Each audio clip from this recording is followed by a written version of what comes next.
আসসালামু আলাইকুম, আমি কামরুজ্জামান। নতুন একটা ভিডিওতে আপনাকে স্বাগতম। আপনাকে যদি এরকম একটা নিউজ দেওয়া হয় যেখানে বলা হচ্ছে আপনার প্রতিবেশী বা আপনার সহকর্মী অথবা আপনার ক্লাসের সবথেকে মেধাবী শিক্ষার্থী পরীক্ষায় ফেল করেছে, সে সময় আপনার মনের অনুভূতিটা কি হবে? আপনি কি অনেক দুঃখ পাবেন নাকি আপনি একটা পৈশাচিক আনন্দ পাবেন? এই প্রশ্নটা যদি সরাসরি আপনার কাছে ছুড়ে দেওয়া হয় তাহলে, আর আপনি যদি সৎ উত্তর দিয়ে থাকেন তাহলে হয়তো আপনার উত্তরটা হবে যে অপ্রিয় হলেও সত্য, আমি সে সময় আনন্দ পাই। কিন্তু আপনি কি কখনো এটা ভেবে দেখেছেন যে আপনি এই সময়টা আনন্দ কেন পান? বা এখানে একটা ইন্টারেস্টিং ফ্যাক্টও বলা যায়, সেটা হচ্ছে যে এমন মানুষ আছে যারা একটা মতাদর্শে বা নীতি মূল্যবোধের আদর্শে নিজেদেরকে দেখতে চায় সব সময়, এবং তারা মানুষ হিসেবে অতটাও খারাপ মেন্টালিটির না। তারপরও সেই সময় সেই সকল মানুষও ওই ব্যর্থতায় আনন্দ পায়। কিন্তু আসলে এটা কেন? এর পিছনে আসলে কারণটা কি?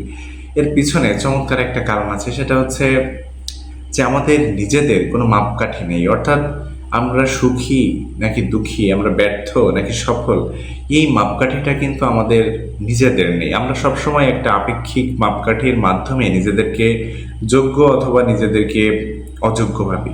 আমি যদি একটা উদাহরণ দিই তাহলে আপনি খুব সহজেই বুঝতে পারবেন। ধরো, আপনার পরীক্ষার খাতায় আপনার ম্যাথমেটিক্সে আপনি 60 নাম্বার পেয়েছেন। এখন দেখলেন যে আপনার পরের জন আর সে নাম্বার পেয়েছে 50, পরের জন পেয়েছে 40। তো সেই সময় আপনার কিন্তু ভালো লাগবে, কিন্তু হঠাৎ করে দেখলেন যে একজন নাম্বার পেয়েছে 80। তখন কিন্তু আপনার মনটা একটু হলেও খারাপ হয়ে যাবে যে তার থেকে আপনি অনেক নাম্বার কম পেয়েছেন। অথবা আপনি বাজার থেকে আপনার পছন্দের একটা বাইক কিনে নিয়ে আসছেন, সেটা দেখে আপনি ভীষণ খুশি এবং বাইকটা কিনতে পেরে অনেক খুশি, এবং বাসায় এসে দেখলেন যে আপনার পাশের বাসার আপনারই সমপর্যায়ের একজন মানুষ একটা চমৎকার একটা কার কিনে নিয়ে আসছে। তো সেই সময় কিন্তু আপনার সেই সুখ বা আপনার সেই সফলতা নিমেষে একেবারে মলিন হয়ে যাবে। আপনি তখন ভাববেন যে না, আমি আসলে ব্যর্থ মানুষ। তো এখন নিশ্চয়ই বুঝতে পারছেন যে আমরা এই যে এই কথাটা কেন বললাম যে আমাদের সফলতার সুখ দুঃখ আসলে আমরা আপেক্ষিকভাবে মাপি। তো এখন একটা প্রশ্ন আসে যে তাহলে কি প্রতিযোগিতা খারাপ? প্রতিযোগিতা কি তাহলে আমাদেরকে আহ, খারাপ একটা আদর্শে বড় করে তোলে? এটা মোটেও না। প্রতিযোগিতা সাধারণত দুই রকম, একটা হচ্ছে সুস্থ প্রতিযোগিতা আর একটা হচ্ছে অসুস্থ প্রতিযোগিতা। তো সুস্থ প্রতিযোগিতা কেমন? যে আপনি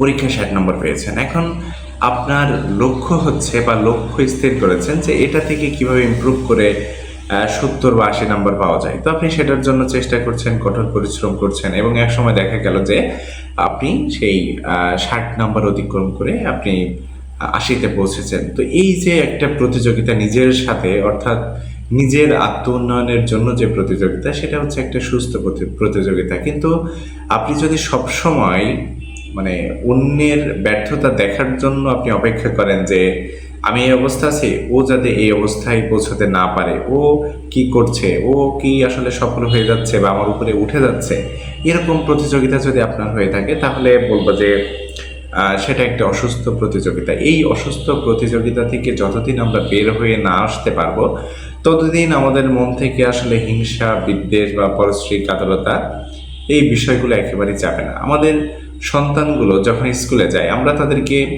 সব সময় একটা প্রতিযোগিতায় দাঁড় করাই বা প্রতিযোগিতার একটা মানে রেসে তাদেরকে নামিয়ে দিই যে ওর থেকে তোমার ভালো নাম্বার পেতে হবে, তোমার আগে যে আছে তার থেকে তোমার যে কোনোভাবে ভালো করতে হবে। তো এই বিষয়টা একটা বাচ্চাকে আসলে মানসিকভাবে অন্যের ব্যর্থতায় যে খুশি হওয়া যায় বা সুখ অনুভব হওয়া যায়, এরকম একটা মেন্টালিটি আমার মনে হয় যে এই সমাজ বা এই পরিবারে আসলে আমাদেরকে তৈরি করে দেয়। পরবর্তীতে এই বাচ্চা যখন বড় হবে বা সে যে মানসিকতা নিয়ে আসলে বেড়ে উঠবে, সেটা সব মানে আমাদের সমাজের জন্য, আমাদের দেশের জন্য মঙ্গল কিছু বয়ে আনবে বলে আমার কাছে মনে হয় না। তো আমরা সবসময় চেষ্টা করব যে নিজেরা ভালো কিছু করতে। অন্যরা কি করছে এটা নিয়ে আমাদের মাথা ব্যথার কারণ হওয়া একদমই উচিত না। আমি পারছি না, সে পারছে, এজন্য তাকে জেলাসি করতে হবে বা তার সে যাতে খারাপ করে এরকম কর্মকাণ্ড ঘটাতে হবে, একদমই এটা উচিত না।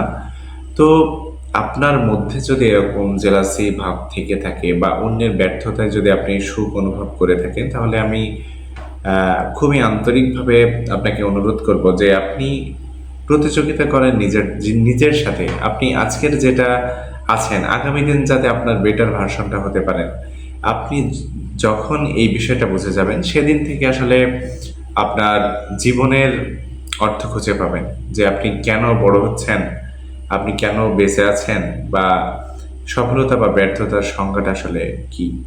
তো এই ছিল আজকের ভিডিওটা। যদিও জানেন আমি কতটা গুছিয়ে কথা বলতে পেরেছি, তো ভিডিওটা কেমন লাগলো কমেন্ট বক্সে অবশ্যই জানাবেন। আর এর বাইরেও যদি আপনার কোনো মন্তব্য থেকে থাকে যে প্রতিযোগিতা পিছনে এরকম কারণ থাকতে পারে, তাহলে অবশ্যই সেটা কমেন্ট বক্সে যুক্ত করে আমাকে শেখার সুযোগ দিবেন। সকলে ভালো থাকবেন। আসসালামু আলাইকুম।